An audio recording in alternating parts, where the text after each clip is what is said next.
एक मुलाकात ऐसी शख्सियतों के साथ जिन्होंने दिया है अपने जीवन को एक नया मुकाम। रूबरू कराएंगे ऐसी कुछ हस्तियों के साथ एक खास शख्सियत के साथ मुलाकात जयदेव पटेल के साथ नंबर 1 इंडिया न्यूज पर। नमस्कार व्यूअर्स, मैं जयदेव पटेल और आप देख रहे हैं नंबर 1 इंडिया न्यूज। आपका एक बार फिर स्वागत है एक खास शख्सियत के साथ मुलाकात प्रोग्राम में। आज हम बात करेंगे दिल्ली विधानसभा चुनाव को लेकर के। कहीं न कहीं अब जो यमुना है उसके पानी पर संग्राम शुरू हो गया है, क्योंकि अरविंद केजरीवाल ने एक आरोप लगाया था कि हरियाणा सरकार जो है वो यमुना के अंदर जहर मिलाने का काम कर रही है। तो उसी पर कहीं न कहीं सफाई देते हुए हरियाणा के जो मुख्यमंत्री हैं नायब सैनी, उन्होंने उस पानी को पी करके और इसको क्रॉस काउंटर करने की कोशिश की है। तो वहीं अरविंद केजरीवाल ने आज प्रेस कॉन्फ्रेंस किया और 4 बोतल पानी लेकर के उस पर सारी टीका टिप्पणी करी है। आखिर इसके क्या मायने हैं? और इसी के साथ साथ अरविंद केजरीवाल ने मुख्य चुनाव आयोग पर कड़ी टिप्पणी और एहतियात जताते हुए यहाँ तक कह दिया है कि मुख्य चुनाव आयोग पोस्ट रिटायरमेंट के बाद में नौकरी की वजह से एक तरफा कार्रवाई करते हुए बीजेपी का साथ दे रहे हैं। ये कहाँ तक सही है? इन तमाम मुद्दों पर बात करने के लिए हमारे साथ खास सम्मान है आंतरिक विशेषज्ञ और साथ ही मौलाना आजाद नेशनल उर्दू इंस्टीट्यूट के गुरु चांसलर फिरोज बख्त अहमद। फिरोज बख्त अहमद जी, आपको बहुत बहुत स्वागत आज हमारे प्रोग्राम में। बहुत बहुत शुक्रिया जयदेव पटेल साहब जी, आपने मुझे याद किया जी। फिरोज बख्त अहमद जी, आपसे मेरा पहला सवाल है कि दिल्ली विधानसभा चुनाव की लड़ाई जो है वो अब कहीं न कहीं यमुना के पानी पर आ चुकी है और जो सियासी संग्राम चल रहा है, वार पलटवार का जो दौर है, इसको आप कैसे देखते हैं? देखिए, आपने बिल्कुल सही फरमाया कि जो दिल्ली इलेक्शन की जो लड़ाई है अब यमुना पर आ गई है। यमुना तो देखिए दिल्ली की लाइफ लाइन है और यमुना जो है सदियों से, चाहे वो जो है कौरवों पांडवों का दौर हो या फिर उसके बाद सुल्तानों का, मुगलों का या अंग्रेजों का दौर हो, या आज समझिए मौजूदा जो दिल्ली है, मोदी 2 की दिल्ली है, हमेशा से जो है पानी पिलाती रही है। और इसके बारे में ये कहना कि फला सरकार, फला लोग इसमें जहर मिला रहे हैं सिर्फ इसलिए कि मतलब इनको एक इलेक्शन जीतना है, किसी को मुरीद इल्जाम ठहरा के एक ऐसे स्टेट को के मतलब जिसमें बीजेपी की सरकार है, ये मैं समझता हूँ बड़ी मशक्कत इस चीज है। और मैं तो अब ये समझता हूँ ये जो पप्पू का जो खिताब अनफॉर्चुनेटली राहुल गांधी साहब को दिया हुआ है, ये मेरे ख्याल से ट्रांसफर करके अरविंद केजरीवाल साहब को देना चाहिए, क्योंकि वो बेचारा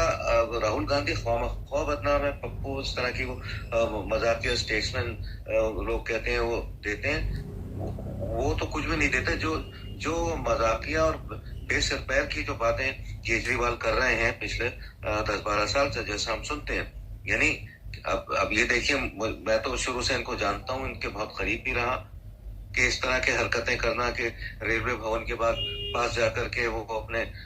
रजाई गद्दे लेके नीचे लेट गए, ये जो निशानियां है ना, ये ऐसे लोगों की है कि जो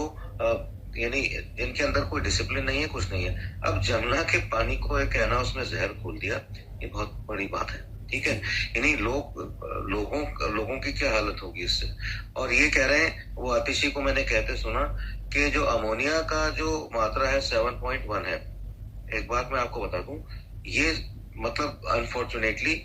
ये सैकड़ों सालों से ये जो अमोनिया है, जो भी इसमें ऐसे खाद्य मिल रहे हैं यमुना के पानी में, जो जिसको आप जहरीले टॉक्सिक केमिकल्स कह रहे हैं, ये अभी कुछ 2-3 महीने पहले भी इसकी मात्रा जो थी अमोनिया की 5-5.5 थी। अब ज्यादा इसमें टॉक्सिसिटी हो गई होगी। ये वहां से नहीं आ रहा है, हरियाणा से। ये दिल्ली के जो सारे नाले, सारी फैक्ट्री, सारी इंडस्ट्रीज का जो टोटल केमिकल वेस्ट जाता है उसमें जाता है। तो मैं तो समझता हूँ कि अगर इसको अरविंद केजरीवाल ने या जो भी अब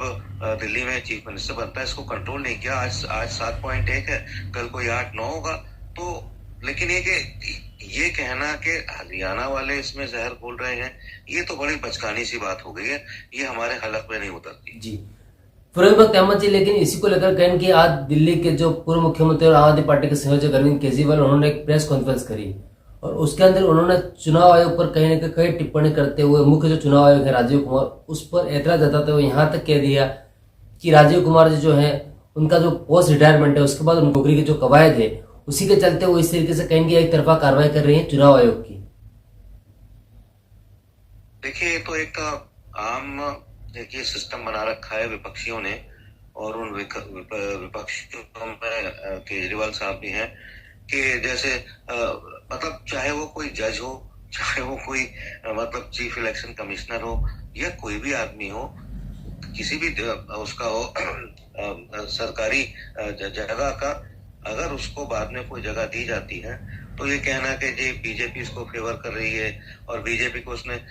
इस शख्स ने फेवर किया तो इसको एम्बेसडर बना देंगे, इसको कुछ बना देंगे, इसको चांसलर बना देंगे, इस तरह की चीजें, ये भी बहुत बचकानी बातें हैं। उनका ये कहना कि chief election commissioner Rajiv Kumar जो है वो बीजेपी को उसका कोरा ले रहे हैं, उसका ब्रीफ लेके चल रहे हैं, मेरे ख्याल से इससे बड़ी कोई बेवकूफी की बात और मैं समझता हूँ कि बचकानी बात कोई नहीं होगी, क्योंकि जो भी वो कर रहे हैं he is a very good election commissioner और उनमें कोई मतलब मैं समझता हूँ कि वो किसी भी इलेक्शन कमिश्नर जो हिंदुस्तान की तारीख में आए हैं उनसे बल्कि 19 नहीं बल्कि 21 ही हैं। अक्सर हमने उनको शेरो शायरी भी करते सुना है, तो उनके ऊपर इस तरह की इल्जाम तलाशी करना, मैं तो सोचता हूँ शरीफ आदमी है और ये सरकार भी जो है बहुत ज्यादा सभ्य सरकार है, इनके ऊपर तो मानहानि का मुकदमा लगाना चाहिए था। जी फिरोज अहमद जी, मेरा ये सवाल है कि चंडीगढ़ में जो चुनाव के नतीजा है मेयर के, उसको लेकर बीजेपी ने अपनी जीत दर्ज की है, तो वहीं कांग्रेस और आम आदमी पार्टी को हार मिली है, बल्कि आम आदमी पार्टी की कहीं न कहीं पंजाब में सरकार है। तो ऐसे में इसका कार्यकर्ताओं के मनोबल पर कितना असर पड़ेगा आने वाले विधानसभा चुनाव दिल्ली के अंदर? ये देखिए, इसमें जो बीजेपी की जीत हुई है और इसमें जो मनोबल है, भाजपा का मनोबल बढ़ेगा और आम आदमी पार्टी का खास तौर से, उसके बाद कांग्रेस का जो कार्यकर्ता हैं उनका मनोबल गिरेगा। और सबसे ज्यादा मनोबल मेरे ख्याल से जो गिरेगा वो आम आदमी पार्टी के जो नेता हैं या जो भी इलेक्शन लड़ रहे हैं एमएलए, अब आम आदमी पार्टी के वही एमएलए जीतेंगे जयदेव जी के जिन्होंने ईमानदारी के साथ सही मानों में पब्लिक का साथ दिया है, उनकी स्कीम्स को जो है कामयाब किया है, चाहे वो बिजली हो, पानी हो, सड़कें हो या एक अच्छा प्रशासन देना हो। मुझे नहीं लगता कि पहले जैसे 60-70 सीटें आती थी आम आदमी पार्टी की, वो आ जाएंगी। इसकी वजह ये भी है कि जो आम आदमी पार्टी का जो वर्कर है वो भी अपनी पार्टी से बड़ा क्षुब्ध है, अरविंद केजरीवाल से बहुत ज्यादा नाराज है कि वो सीधे मुंह किसी से बात नहीं करते, कोई उनसे मिलने जाता है, चलिए बड़े आदमी है भाई, हर एक से तो नहीं मिल सकते, बहुत काम होते हैं चीफ मिनिस्टर को, लेकिन आम लोगों की शिकायत ये है कि ही इज नॉट एक्सेसिबल। यानी आम आदमी जब नाम ही रखा है पार्टी का,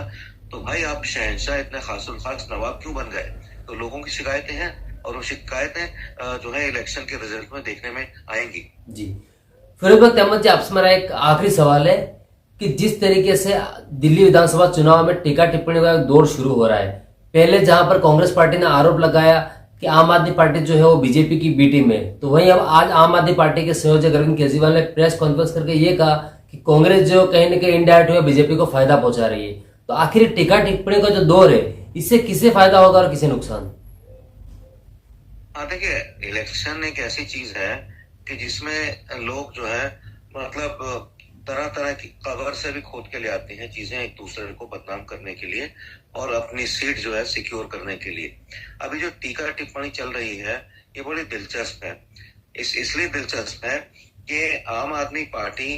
के ऊपर जो इल्जामात लगाए जा रहे हैं, टीका टिप्पणी करी जा रही है, कांग्रेस भी कर रही है और बीजेपी भी कर रहे हैं। अब आप देखेंगे जो बहसें होती हैं, टेलीविजन की बहसें होती हैं, तीनों पार्टियों के लोग होते हैं, तो बीजेपी भी जो है आम आदमी पार्टी की कमियां निकाल रही होती है, कांग्रेस भी निकाल रही होती है, वहां तो एक दूसरे को इनके प्रवक्ता मुस्कुरा के देखते हैं, लेकिन साथ ही साथ फिर ये एक दूसरे को भी कोसने लगते हैं। तो ये कम से कम एक मैं समझता हूँ कि ये जो जनता है, जनता के लिए एक अच्छा स्टेज हो गया है थोड़ा सा एंटरटेनमेंट का, कि पहले तो दोनों मिलके आम आदमी पार्टी को जो है उसकी कमियां जताते हैं, फिर एक दूसरे के ऊपर चढ़ दौड़ते हैं। खैर जो भी कुछ है वो तो देखिए, जनता सबसे बड़ी है, जनता से बड़ा जज कोई नहीं है, और सब पता चल जाएगा 8 तारीख को जो भी होगा। आम आदमी पार्टी के अगर अच्छे नेता होंगे, अच्छे एमएलए होंगे, वो रिपीट हो जाएंगे, और नहीं तो अगर कांग्रेस के कुछ अच्छे हुए, बीजेपी के अच्छे हुए, तो मेरे ख्याल से बीजेपी की जनता का जो ध्यान है वो कहीं ना कहीं बदलाव की जानिब जा रहा है। जी फिरोज अहमद, आपने हमारे लिए समय निकाला, उसके लिए आपका बहुत बहुत धन्यवाद। शुक्रिया जयदेव साहब।